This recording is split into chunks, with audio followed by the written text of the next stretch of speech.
Muy buenas tardes, amables televidentes de Café Democrático de TV Red. Bienvenidos.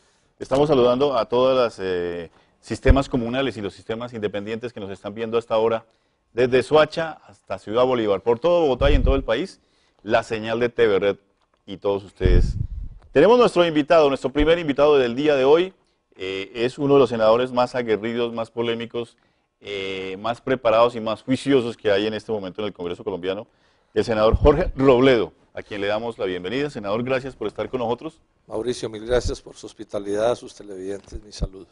Bueno, vamos a estar haciendo una evaluación de lo que ha sido los primeros meses, pues, de 18 meses del gobierno del presidente Santos y por supuesto también dándole unas puntaditas al tema de Bogotá. Lo invitamos a que nos ayude con esos dos análisis, doctor Robledo. Con mucho gusto, Mauricio. Bueno, con su venia vamos a empezar con unos informes y muy puntuales de servicio a la comunidad, como el pico y placa y los indicadores económicos, aquí en Café Democrático por TV Red. Ya comenzamos, marquen el 651-4920, 651-4920, aquí está el doctor Robledo para responder también preguntas de ustedes, los televidentes, y ya saben, se ganan CDs marcando el 651-4920.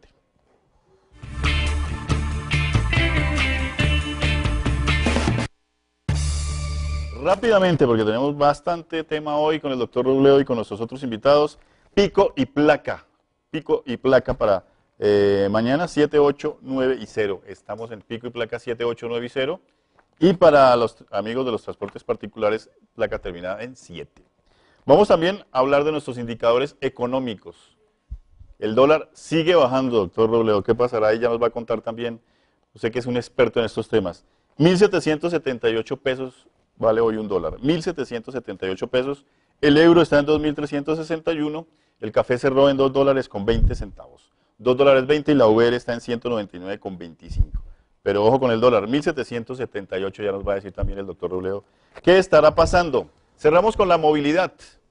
2 puntos críticos de movilidad por obras, básicamente por obras. Ya sabemos que en toda la ciudad tiende a estar colapsada a esta hora, pero hay 2 puntos críticos. Avenida Novena con calle 63A, la van a estar reconstruyendo por 30 días. Y tenemos también en la calle 100, aquí muy cerca, entre carreras 64 y 63, en la Floresta, donde también están levantando la capa asfáltica y van a hacer ahí una rehabilitación de la vía. Comenzamos con nuestros temas editoriales. Hoy, 9 de febrero, me autosaludo, me autofelicito. Hoy es el Día del Periodista y ahí va el editorial que tiene que ver con periodistas.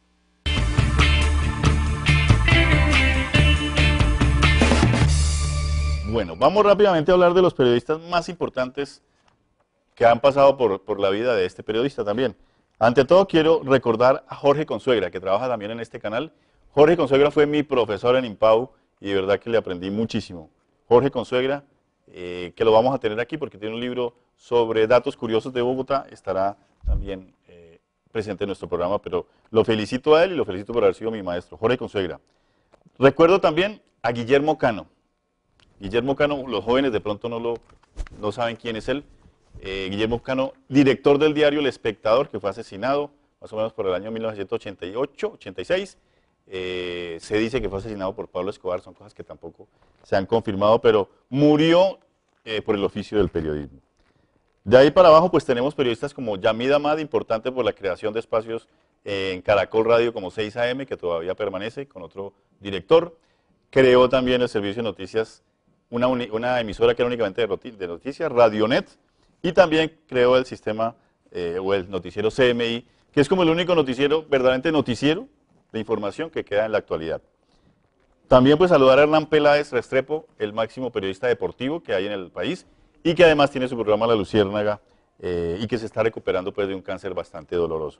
Y cerramos con 2 periodistas que ustedes de pronto no conocen mucho, pero que tienen mucha importancia. Alberto Salcedo, que es el cronista más grande que hay en Colombia, digamos para periodismo investigativo, y Argemiro Piñeros, si podemos tener por ahí la foto rápidamente de Argemiro. Es un periodista que no tiene las 2 manos, que tiene muñones nomás, pero que desde nuestra época en IMPAU ha manejado la grabadora, la máquina de escribir, ahora el BlackBerry, el iPhone, de todo. Es un ejemplo de superación. Hoy nos saludamos, hoy es el Día del Periodista, muchas gracias a todos, la Alcaldía de Soacha, la Secretaría de Gobierno de Bogotá, la Alcaldía de Fontibón, todos saludándonos por el Día del Periodista. Muchas gracias y ya estamos con el doctor Robledo en 30 segunditos.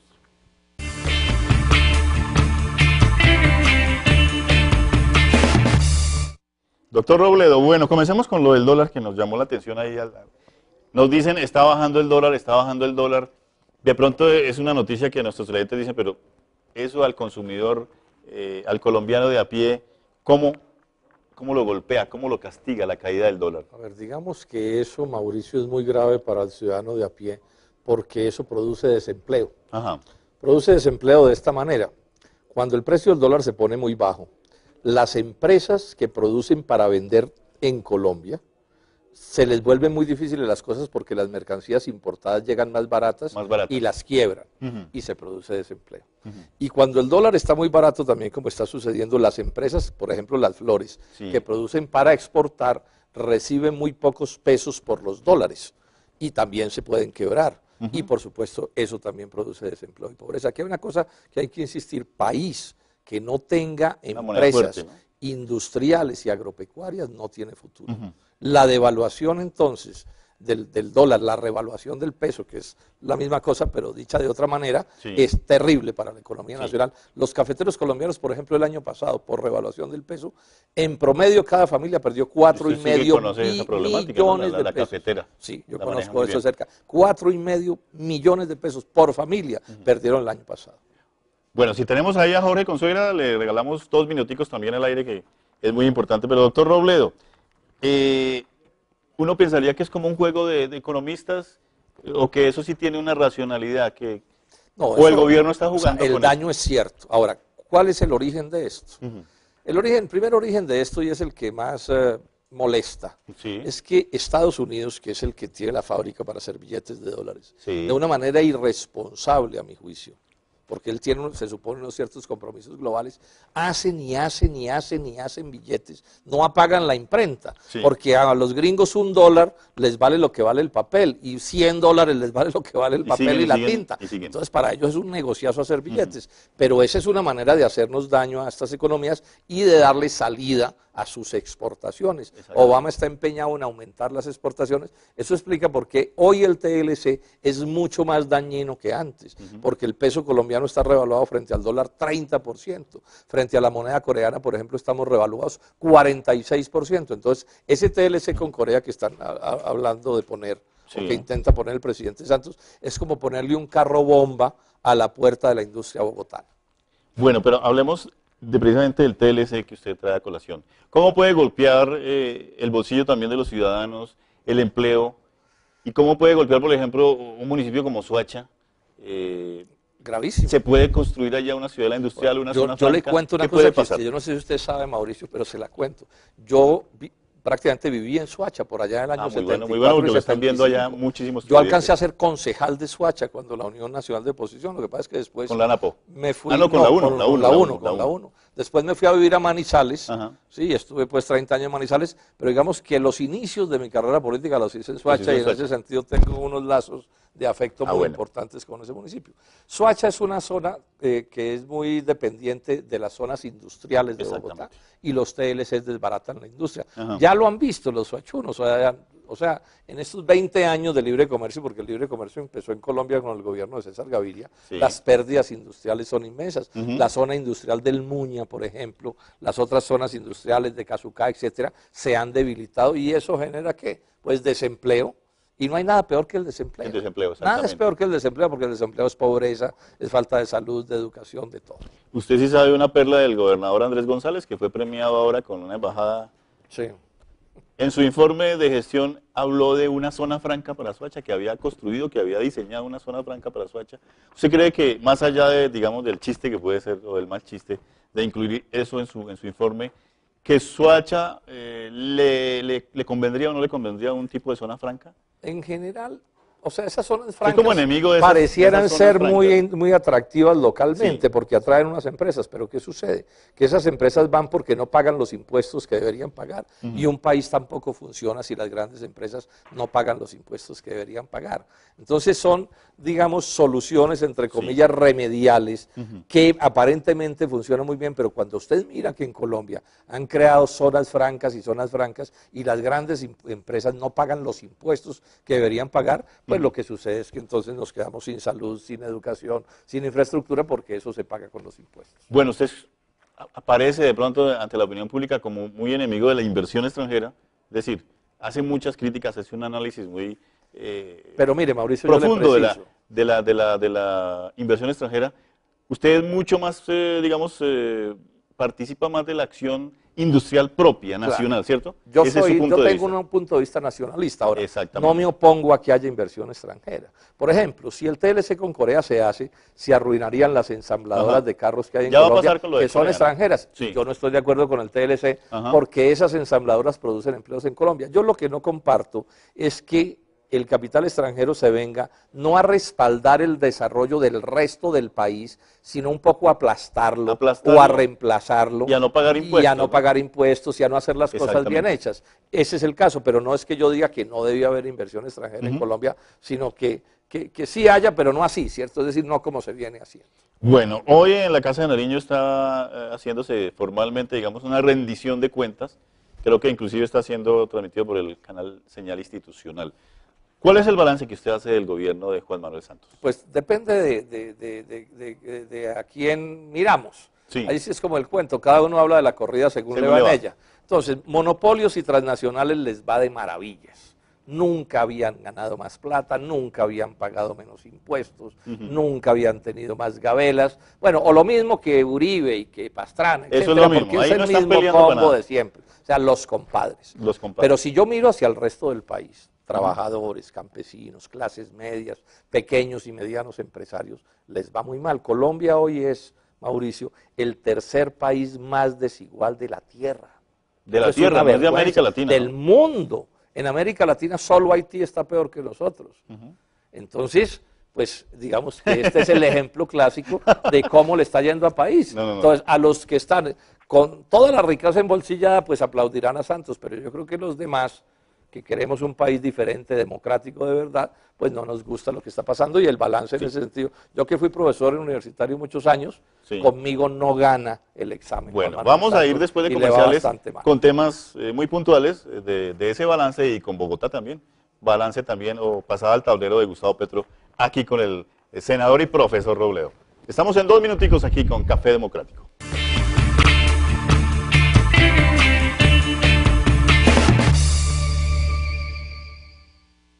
Robledo del Polo Democrático, haciendo un balance de lo que han sido los primeros 18 meses del presidente Santos.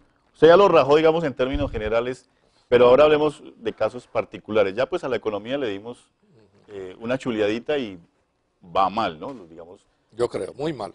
hay una situación pues que sigue siendo y totalmente injusta y es el salario de los colombianos, ¿no? No se ha podido, mediante una política social, no sé, ¿qué habría que no hacer quiere. para que El ese problema- salario fuera real? Hay dos grandes teorías en el mundo Ajá. con respecto a los salarios. Quienes como Santos o Uribe el salario solo lo ven como un gasto. Como un gasto, Y entonces como es exactamente. gasto es malo porque daña a las empresas. Y quienes decimos que es verdad que el salario es un gasto, Mauricio, pero además el salario es la capacidad de compra de un país. Sí. Entonces cuando el pueblo gana un poco más, pues consume más. Y las empresas entonces pueden vender más. Y para vender más tienen que producir más y crean más empleos y son más salarios. Claro. Y eso genera un círculo virtuoso. De la O sea, economía. Productivo. exactamente, totalmente. guardadas las proporciones, los aumentos de salarios, guardadas las proporciones, estimulan el progreso de los países. Ustedes miren en Estados Unidos o en Alemania, los trabajadores ganan mucho más que aquí y se vive mucho mejor que aquí, en parte por este círculo virtuoso que le digo. Lo que pasa es que la visión de Santos es una visión regresiva y retardataria de las cosas. Él no es una persona que tenga un talante democrático de verdad, sino que piensa en la cosa de no, todo para mí, la ley del embudo, ¿no? ¿Cómo es que dice Sí. la canción? Lo ancho para ellos y lo angosto, para para uno. ¿cierto? Bueno, ¿usted sí cree que hay una pelea real entre Uribe y Juan Manuel Santos? ¿O es una pelea dentro del establecimiento, por decirlo así? Digamos que la pelea De puede forma. ser real, pero son pleitos entre compadres. Pleitos Lo que pasa es que los pleitos entre compadres pueden ser muy duros. Acuérdense de cómo los liberales y los conservadores Sí, terminaban en guerra medio civil. millón de muertos tuvieron Exactamente. y la cúpula liberal conservadora eran compadres. Sí. Usted mira, y eran Sí, porque compadres. los Entonces, únicos que han matado no son los del M-19, los de las exacto, FARC. aquí hay violencia desde antes. Desde hace exacto. 50 años. Entonces, Santos y Uribe son, usemos una frase que usaba Gaitán aquí en Bogotá, la misma perra con distinta guasca, y lo digo pues con toda cordialidad, pues en el sentido de que son la misma cosa, Pero entonces el Exactamente. lacito que tienen diferente. es un lacito diferente. Es diferente. Hablemos del tema de la paz o de la guerra. ¿Cuál debería ser la solución? ¿Terminar con el terrorismo en acciones militares que no involucren a la población hasta donde eso es posible? ¿O usted todavía Yo sigue pienso creyendo en la dos negociación? cosas. Yo pienso dos cosas. Uno tiene que estar claro, y yo eso lo tengo claro durante toda mi vida, que mediante la lucha armada y el secuestro y esas cosas no se van a resolver los problemas del país. O sea, Y menos en este país. y menos en este país. ¿Cierto? Lo segundo es que resolver eso por la vía militar no ha sido posible. Aquí van 50 años Sí. echándose bala y ahí sigue el problema. No Entonces, solo por las guerrillas, hay que decirlo. no, hay A muchas... las guerrillas también les han hecho conejo en procesos de paz. No, aquí ha pasado de todo, todo, ¿cierto? sí. Sí. Pero entonces yo soy de los que creo que lo mejor sería que se encontrara una forma política de ponerse de acuerdo para que el Estado retomara el monopolio sobre las armas. Ahora, entiendo que eso no es fácil. Sí. Y mientras eso no se logre, pues se van a seguir echando bala. Pero lo que yo quisiera es que eso se resolviera mediante el diálogo, que es finalmente la forma más civilizada de resolver los conflictos. ¿Usted estaría dispuesto a, digamos, a prestar sus servicios en una comisión, digamos, en ese tipo de comisiones de acercamiento? Digamos que el servicio, ¿O eso ya se...? el servicio principal que yo podría prestar es como el de no estorbar, ¿no? El de desearles que les vaya bien. Exactamente. Porque digamos, yo no soy los grupos alzados en armas, no soy el Estado.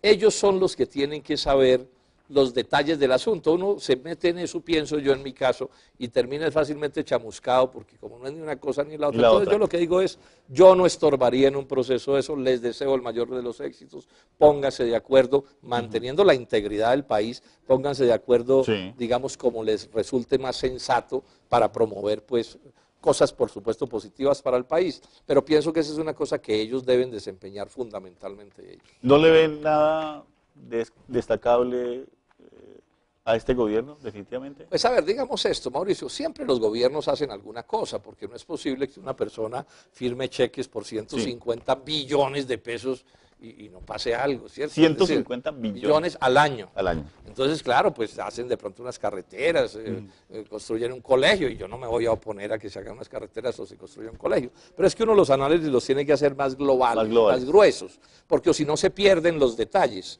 Y finalmente aquí hay un problema de fondo, y es que si no hay cambios de fondo que cubran en general la economía del país y las relaciones sociales, pues digamos que los detallitos no van a ser capaces de arreglar el problema. Bueno, un tema muy sensible para ustedes en el Polo Democrático pues fue la pérdida de la alcaldía de Bogotá y lo que vino antes de esa pérdida electoral, digamos, todo lo que es el escándalo con Samuel Moreno y todo lo que vino después. Pero ¿cómo ve usted la llegada de Gustavo Petro a la alcaldía, primero que todo? ¿Y cómo lo ha visto en sus primeros 35, 30, Digamos esto. 40 días de mandato? Es claro que Gustavo Petro no gana la alcaldía con el programa del Polo, eso debe estar claro. Él se salió ¿Con votos del del Polo de pronto? y abandonó el ideario, las ideas del Polo las abandonó. Tiene otras ideas, yo lo veo inclusive coincidiendo mucho más con Santos que con nosotros. ¿Sí? Es verdad también que mucha gente que ha sido o es incluso del Polo votó por Petro, porque digamos que ahí se combinaban una serie de hechos de tipo práctico y la gente a veces actúa por razones de tipo práctico. Ahora, yo pienso, Mauricio, que es muy temprano para uno hacer un balance de una gestión. Es que O sea, 30 días lo no están es como nada. crucificando muy temprano. Ahora, ¿O él en está dando el papaya? Polo hemos dicho esto, Mauricio, que vamos a juzgarlo por cada uno de sus actos. Sí. ¿Sí? Vamos a ir viendo, entonces cada caso lo analizamos. Si son cosas contrarias a los aportes que el Polo le hizo a Bogotá, porque el Polo en lo social dejó aportes grandes en Bogotá, en alimentación, de seguridad alimentaria, en educación, en salud, pues por supuesto no vamos a estar de acuerdo. Vamos a esperar cómo evoluciona. Ahora hay varias cosas que ya a estas alturas me han preocupado, ¿no? Sí, señor. Por ejemplo, está hablando de subir el impuesto predial. Eso hay que mirarlo con cuidado. Con lupa. Con lupa, porque eso podría ser una política retardataria. La idea de una cosa que él llama las alianzas público-privadas, que es asociar a la empresa privada con el Estado para hacer cosas, a mí en general eso tampoco no le gusta, me gusta, porque finalmente es volver todo un negocio. Y está hablando de salud, de educación, de infraestructura. Entonces, que meterle negocio a la educación en Bogotá, no, yo creo que esas no son buenas maneras. Pero digamos que vamos a ir viendo y vamos a ir mirando a ver cómo evolucionan las cosas y vamos a ir opinando sobre cada caso. Y repito, es temprano. Ahora, cosas como por ejemplo lo de las armas o lo de los toros, bueno, eso puede generar simpatía, pero esos no son asuntos medulares, realmente Sí, de empezó fondo, por donde no ni era. le competen realmente al alcalde. Hay que esperar a ver qué va a terminar pasando. ¿Hay una ruptura, fractura irreconciliable entre ustedes y el progresismo, este partido, este movimiento que hay ahí? Digamos que Digamos que él se fue y o sea, cerró la puerta duro. tenemos planteamientos distintos. Muy distintos. Sí. Ahora, en mucha de la gente que votó por Petro, pues o casi toda, diría yo, cierto, de gente de talante democrático, con la que muchos son del polo incluso, etcétera, y ahí no tenemos contradicción. Pero el hecho cierto es que en este momento las distancias son bien grandes. ¿Son grandes? Ahora veremos qué pasa con la evolución de las cosas políticas, qué termina sucediendo, porque uno no debe hacer política con sectarismo, ni con pasiones, ni con cosas de ese corte. Pero digamos que en este momento está claro que él tiene una concepción de las cosas que no corresponde con la nuestra. Pero eso se debió, digamos, a que, digamos, él tiene un ego muy grande, como se dice, él tiene, digamos, arranques dictatoriales y no se siente como en ningún movimiento, o se debió a que el pueblo de pronto se radicalizó en ese momento. No, mire, la historia verdadera es esta. Él le gana la consulta a Carlos Gaviria. Los que estábamos con Carlos Gaviria le hicimos la campaña. Yo le di 3 vueltas a Colombia, respaldando la candidatura de Gustavo Petro. Sin el respaldo del polo, Candidatura a la presidencia, él no hubiera sacado los votos que sacó. Ajá. Esa campaña estuvo en un momento muy mal y el polo, digamos, le dio la mano y la sacó adelante. Señor. Pasadas las elecciones, él nos dice: yo quiero ser presidente del polo para hacer acuerdos con Santos. Y ya los había hecho, acuérdense la foto famosa de él abrazado con Santos. Sí. Entonces el polo mira las cosas y concluimos, la mayoría del polo dijimos, hombre, acuerdos con Santos no, porque tenemos diferencias inmensas. Y presidente usted no, porque preferimos poner de presidenta a Clara López, una cosa cordial. Él pues se ofuscó, se ofendió y dijo: entonces yo me voy de aquí, le voy a hacer todo el daño que le puede hacer al polo, pues, y se dedicó a eso. Pero nosotros, digamos, no teníamos, digamos, salida distinta, porque lo cierto es que un partido no puede existir sin un programa que nos enfrenta con Santos. Exactamente. Y sin unos estatutos que digan que cuando no hay acuerdos, pues se vota y la mayoría es la que determina. Él, digamos, no pudo sostenerse en los acuerdos fundacionales del polo y entonces decidió hacer otra cosa. ¿Por qué el polo democrático, y ustedes ya hicieron esa autocrítica, pero quiero que nos regales un concepto más actual de pronto, ¿por qué el polo democrático dilapida ese capital que tenía en Bogotá? No, porque... ¿Y por qué dilapida, como lo hablamos antes de comenzar este programa, a una persona como Aurelio Suárez, que tiene un conocimiento muy vasto y que era un candidato 1A para continuar con el gobierno del polo? ¿Por qué en esa coyuntura de la corrupción de Samuel Moreno, que todavía no está aprobada en la fiscalía, pero que tiene instancias ya muy definitivas, por qué el polo se demoró tanto en separarse de eso? Esto, Mauricio. Es claro que en la alcaldía de Bogotá sucedieron cosas que no podían haber sucedido en un gobierno del polo. Sí. Las ideas democráticas de izquierda del polo son incompatibles con la corrupción. Y es evidente que hubo hechos de corrupción en la alcaldía de Bogotá, y la prueba es que los nules lo han confesado de todas las maneras. Lo que se está estableciendo es quién más está en eso. Exactamente. Eso, digamos, no ha debido suceder. Eso sucedió, digamos, sin que el polo lo supiera. O sea, eso fueron unas cosas que o sea, fue Samuel Moreno, fue... Pues los que hayan sido, no fue, digamos, autorizado por la dirección del polo, ni tuvimos nada que ver en eso. Eso está investigado suficientemente. Uno de los líos que tuvimos con esa alcaldía es que no logramos que la alcaldía, digamos, consultara con el polo participara de verdad en las orientaciones. Fue una cosa distante. ¿Por qué no se dijo en su momento? No, lo dijimos de muchas maneras, sí, lo dijimos, pero mandamos cartas, eso hay mil pruebas de que lo dijimos, se hicieron reuniones, etcétera. Bueno, ahora, cuando ya estalla el escándalo, pues nosotros no podíamos hacer otra cosa que ser coherentes con una idea que uno debe defender como demócrata, que es la idea del debido proceso. O sea, la idea de que a la gente la juzguen en los medios de comunicación no es democrática. La gente se supone que es inocente mientras se prueba lo contrario. Sí. Para nosotros había sido más cómodo actuar de una manera diferente, pero yo personalmente soy una persona que tengo principios. Yo prefiero caer en posiciones impopulares, que no se entiendan, a hacer, digamos, a caer, por ejemplo, en actos de linchamiento. Entonces, digamos, que nos cogieron... Usted hace debates políticos muy duros también. No, sí, pero una cosa son los debates políticos y otra son los judiciales. Bueno. Los asuntos judiciales se resuelven donde los jueces, porque yo no soy juez de la República, ni ninguno que no lo sea, puede serlo. Ahora, es evidente que la parte determinante en todo lo que sucede es que nuestros adversarios políticos, que son nada menos que el uribismo, el santismo, que son dueños de todos los poderes que hay en Colombia, Sí. pues aprovecharon esos hechos que, repito, no han debido le pasar sacaron y el nos jugo. dieron hasta con la caja de los cubiertos. Mm. Esa es la verdad. Ahora, esas son cosas que pasan, eso yo no creo, eso no, o sea, todo eso que haya sucedido mal no es la política del polo. ¿Sí? Es decir, si alguien del polo cae en un acto de corrupción, ha traicionado las concepciones del polo democrático alternativo y hay un desgaste, pero bueno, ahí estamos. ¿Y se va a en la lucha. reconstruir? Sí, yo estoy seguro. El polo sacó en las elecciones pasadas, Mauricio, a pesar de las inmensas dificultades, presentamos listas en 500 municipios de Colombia y sacamos 650 Pero en el caso de Bogotá, ¿sí mil cree votos. que volverá a haber un alcalde Sí, del pero polo? si es que el O polo, una alcaldesa del el polo. polo, claro, una alcaldesa. El polo sacó para el Consejo Municipal Distrital, sacamos casi 150.000 votos. Habían Sí. sacado... Sí, bueno, pero de 400 todos modos, sí, llegaron a sacar. bueno, pero los partidos, como los seres humanos, tienen tiempos Declives. mejores. O sea, la vida es cambiante. Pretender que una cosa sea absolutamente estática, eso no va a suceder. Ahora, dentro de eso, el papel de Aurelio Suárez fue sobresaliente, ¿no? Yo creo que Aurelio Suárez fue un buen ejemplo de las reservas que tiene el polo, de la calidad de sus dirigentes, de su compromiso, de su sabiduría, etcétera. Y aun cuando haya sacado pocos votos relativamente, sin duda dejó muy en alto nuestras banderas. Muchísimas gracias, doctor Robledo, por estar aquí con nosotros, por darnos ese análisis profundo. En ningún medio de comunicación pues tenemos esa amplitud, hacemos aquí todos los conceptos.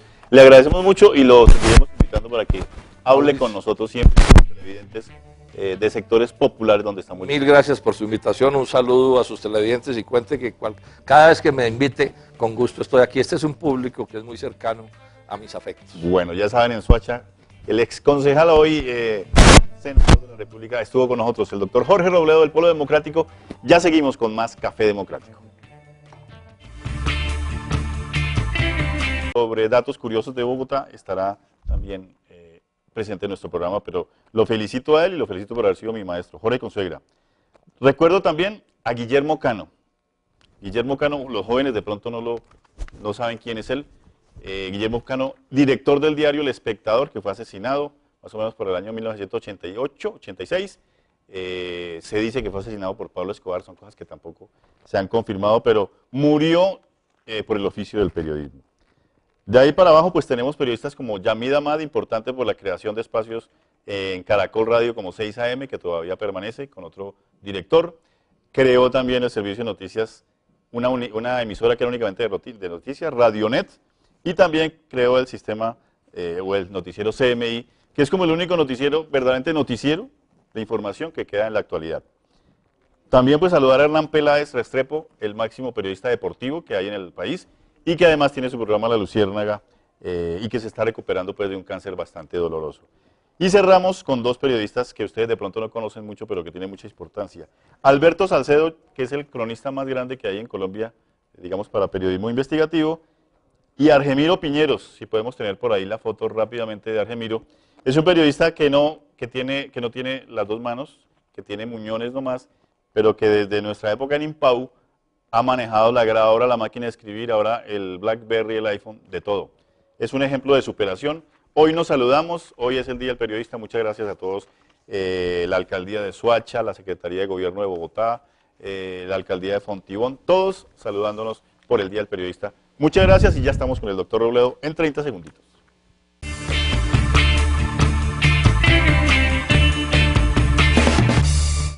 Doctor Robledo, bueno, comencemos con lo del dólar que nos llamó la atención ahí.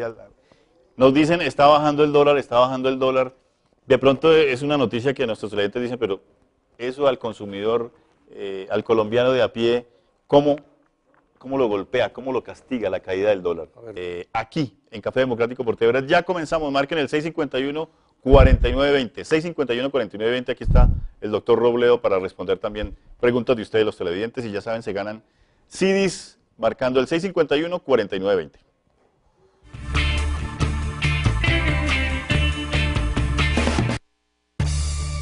Rápidamente, porque tenemos bastante tema hoy con el doctor Robledo y con nuestros otros invitados, pico y placa para mañana 7, 8, 9 y 0. Estamos en pico y placa 7, 8, 9 y 0. Y para los amigos de los transportes particulares, placa terminada en 7. Vamos también a hablar de nuestros indicadores económicos. El dólar sigue bajando, doctor Robledo. ¿Qué pasará? Ahí ya nos va a contar también, usted que es un experto en estos temas. 1.778 pesos vale hoy un dólar. 1.778 pesos. El euro está en 2.361. El café cerró en 2 dólares con 20 centavos. 2 dólares 20 y la UR está en 199 con 25. Pero ojo con el dólar, 1.778, ya nos va a decir también el doctor Robledo. ¿Qué estará pasando? Cerramos con la movilidad. 2 puntos críticos de movilidad por obras, básicamente por obras. Ya sabemos que en toda la ciudad tiende a estar colapsada a esta hora, pero hay 2 puntos críticos. Avenida Novena con calle 63A, la van a estar reconstruyendo por 30 días.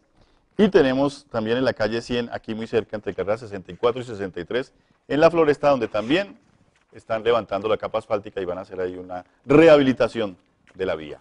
Comenzamos con nuestros temas editoriales. Hoy, 9 de febrero, me autosaludo, me autofelicito. Hoy es el Día del Periodista y ahí va el editorial que tiene que ver con periodistas.